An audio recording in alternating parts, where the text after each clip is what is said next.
हिसार एक हरियाणा का दिल है, हरियाणा की जो केंद्र राजनीति का केंद्रित्व है। और भाई व्यक्तिगत बातें तो होती है, लेकिन मेरा भी व्यक्तिगत मामला है। मेरा भी हिसार लुदास मेरा भी आधा परिवार है भाई। देखो आज इतनी भीड़ देखकर, और यहाँ पे जो सामने खड़े हैं, मैं तो रास्ते से आया हूँ, चारों तरफ कई किलोमीटर के जाम लगे हुए हैं, लोग पहुंच भी नहीं सकते। इससे कई गुना भाई मैं तो एक ही बात कह सकता हूँ, जो आपसे उम्मीद थी उससे ज्यादा मेरी झोली में आपने डाल दिया आज हिसार वालों ने। और आज मैं कोई आपसे वोट मांगने नहीं आया, मैं तो आपकी बात सुनने आया हूं और कुछ बात कहने आया हूं। बात मैंने सुनी, सभी वर्गों की सुनी, मेरे दिल में टीस, क्या टीस है कि 2014 में जो मेरा हरियाणा प्रति व्यक्ति आय, प्रति व्यक्ति निवेश, नौकरी देने में, कानून व्यवस्था में पूरे देश में नंबर 1 था। आज मेरा देश किस चीज में नंबर 1 हो गया भाई? प्रदेश आज 9 साल में कहां पहुंच गए हम? आज हमारा प्रदेश नंबर 1 हो गया बेरोजगारी में, महंगाई में, अपराध में, भ्रष्टाचार में, और सरकार पर, हरियाणा पर कर्जे में। जैसे बताया 4.5 लाख करोड़ कर्जा है हमारे प्रदेश पे। सारे आंकड़े सभी साथियों ने दिए आपके सामने, किसी को देख लो। क्या परिस्थिति हो गई आज मेरे हरियाणा की? अरे मैं स्कूल में जाऊं तो वहां मास्टर नहीं, अच्छा अस्पताल में जाऊं तो डॉक्टर नहीं, दफ्तर में जाऊं तो कर्मचारी नहीं, थाने में जाऊं तो पुलिस नहीं। कोई अपराध में आप बहुत आगे जा रहे हैं, तो क्या होगा युवा के साथ? क्या हो रहा है हमारे युवाओं के साथ? बेरोजगारी में एक चला दिया कौशल रोजगार निगम, वो केवल युवाओं के भविष्य में जो है अंधकार डालने का काम कर रहा है। कोई पक्की नौकरी नहीं दे रहा, कच्ची नौकरी देते। तो ये आपके सामने है। आज कहीं भी जाऊं, चाहे कहीं तो भाई पंचायत में इलेक्शन नहीं हुए थे, पहले पंचायत के इलेक्शन कराए, छोटी सरकार बनाई तो वहां पंचकुला में लठों से पीट दिए वो। क्यों? ईट एंड ड्रिंक, कोई अधिकार नहीं। अरे वो सरकार क्या है जो अपने चुने हुए नुमाइंदे पर विश्वास ना करे?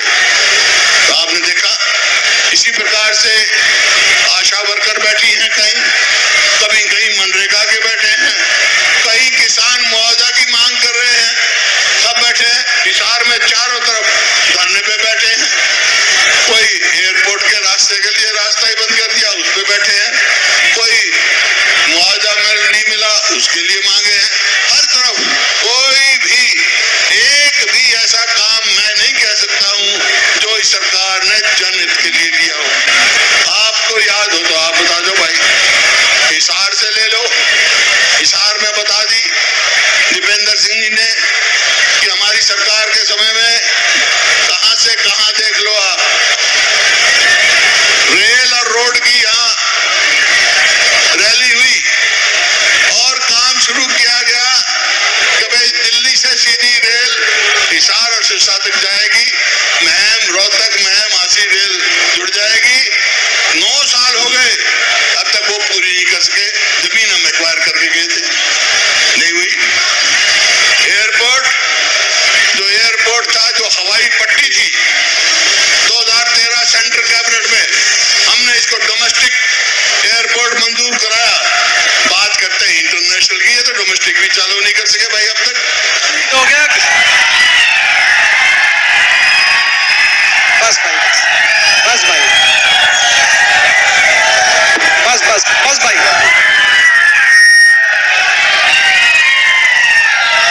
राम राम जी,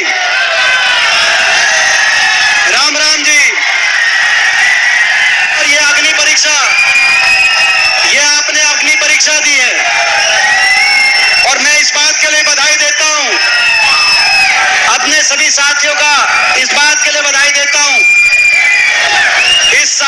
सबसे ठंडा दिन जनवरी 6 को पानीपत में रिकॉर्ड बना था और इस बात का सबसे उमस और गर्म दिन आज हिसार के अंदर उस रिकॉर्ड को तोड़ने का आपने काम किया।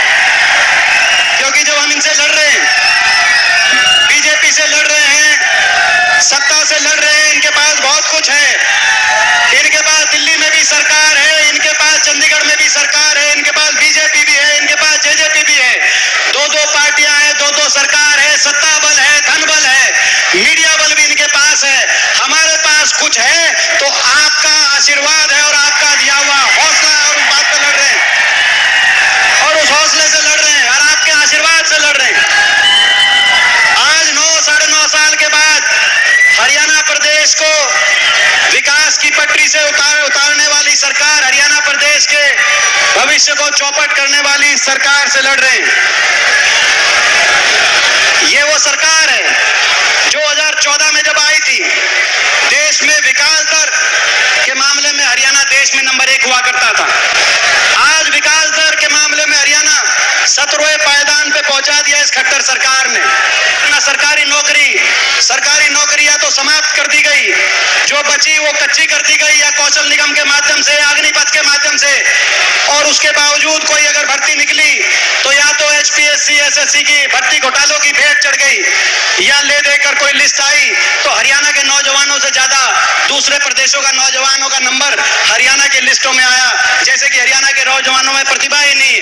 आज किसान अत्याचार में खट्टर सरकार ने देश में नंबर 1 बना दिया। वो प्रदेश जो 2014 से पहले गरीब की कल्याणकारी योजनाओं में जिसका जिक्र देश में आता था, इंदिरा जी के समय 100 गज के प्लॉट कटे थे देश में, उसके बाद किसी प्रदेश ने, किसी सरकार ने 100 गज के प्लॉट का काटने का काम नहीं किया। अगर हुआ तो हरियाणा में SC वर्ग के हमारे भाई, बैकवर्ड के हमारे भाई 4 लाख परिवारों को 100 गज के प्लॉट दिलाने का काम कांग्रेस की उल्टा सरकार ने हरियाणा में करके दिखाने का काम।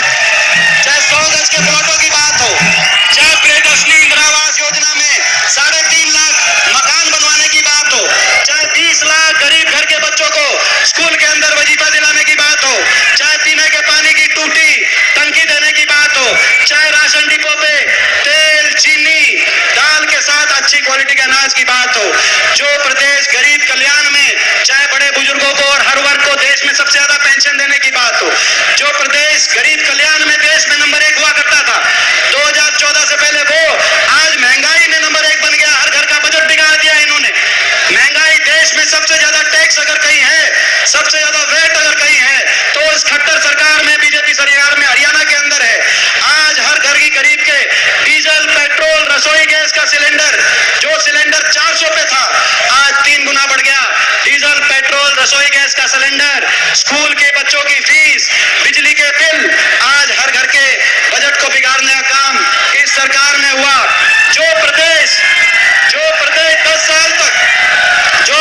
10 साल तक शांति का प्रतीक था, 10 साल में किसी वर्ग को धरना नहीं देना पड़ा, किसी को अपनी मांग के लिए, जैसे ये बैठे आए हुए हैं ओल्ड पेंशन स्कीम के लिए हमारे कर्मचारी दर ठोकरे खा रहे हैं, उन पे लाठी की भाषा से जवाब दिया जा रहा है।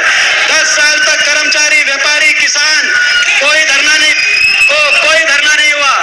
उस प्रदेश में इस खट्टर सरकार में कोई वर्ग ऐसा नहीं बचा जिसको किसान से लेकर और मजदूर तक जिसको धरना ना देना पड़ा। और गरीब आदमी के पहुंच के बाहर इलाज हो गया और गरीब के बच्चे के पहुंच के बाद मेडिकल की शिक्षा हो गई। 40,000 फीस थी मेडिकल कॉलेजों में, आज 40 लाख की फीस। गरीब के बच्चे मेडिकल कॉलेज के MBBS स्टूडेंट्स, उनको भी धरने पे बैठना पड़ा।